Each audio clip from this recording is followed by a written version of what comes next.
So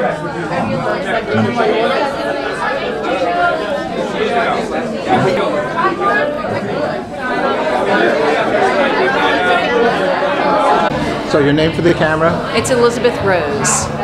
Okay, I'm here with Elizabeth Rose, I believe the Deputy Chancellor for Operations for New York City Department of Education. Yeah.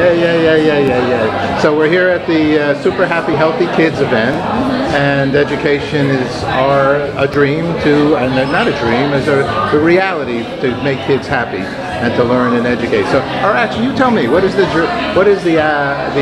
objective of our school system? Well, the objective of our school system is to make sure every student is college or career ready when they leave the school system, so that they have the skills to live a productive life.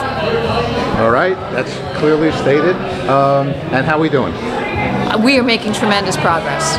We've seen our high school graduation rate go up over the past decade. We're now hitting 70%. We have seen the dropout rate declining significantly. And I think we are seeing real gains in how we're helping students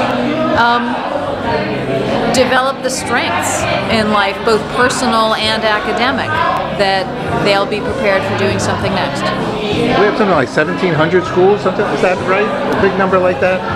Yes, it is a big number. It's about 1,800, including all of our district schools, our charter schools. It's a good number.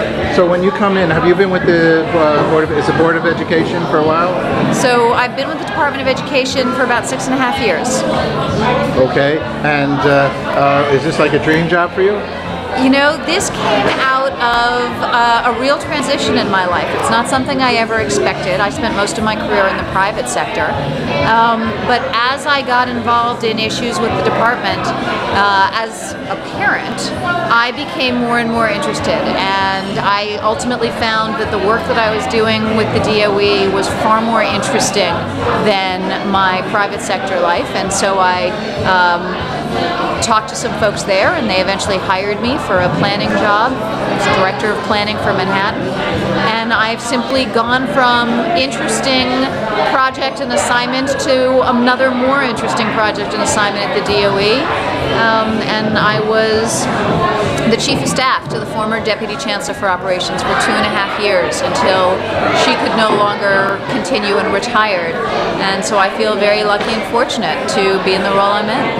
Oh, that's great. And tonight, hopefully, is the Chancellor going to be able to make it, or she's got too many things on the plate? The Chancellor's not able to make it tonight, so she's asked me to attend on her behalf. So I'm her. Beautiful. For the evening. All right, and she's doing a great job. Everybody's very fond of her, we know, in the school system, and that's very healthy for us. Also met the mayor. He has that new outreach, Thrive, I think it's called. Thrive N.Y.C. It's a real cross-agency and cross-multiple initiative effort to really bring mental health to the fore throughout the city.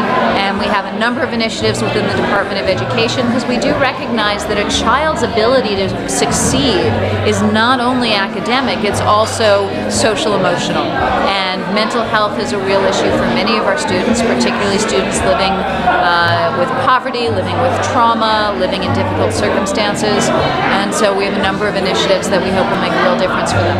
But the good news, since we looked into the Thrive and what's going on, once again, we love to focus on the positive in the sense that I think it's like 8%. The numbers are small relative to the 100% of children that are having a harder time. So we're lucky in that way. But what's very nice is that you're concerned about the, I guess, the abuse, misuse, and unfortunate situations that children have to go through. One of the toughest parts of this job is that I have become so much more aware of all of the issues that children face in this city and how much more we can do to help and support them. You're beautiful. All right, last two quick questions. What's good news for you?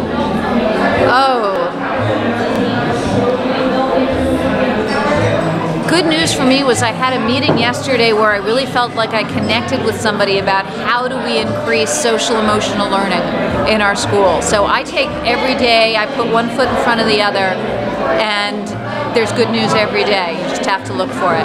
Last question, because since we're so involved with the International Day of Peace, which is on September 21st, actually, our good friend Borough President Gale, Brewer, and Adams, Borough President, and have all given us proclamations to celebrate the International Day of Peace. And we do something in Central Park, in Times Square, blah, blah, blah. The main thing in it is for children. So I've asked thousands of people, what does peace mean to them?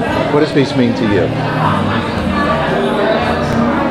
People living in harmony in the absence of violence. Thank you so much for sharing. Pleasure. Thank you.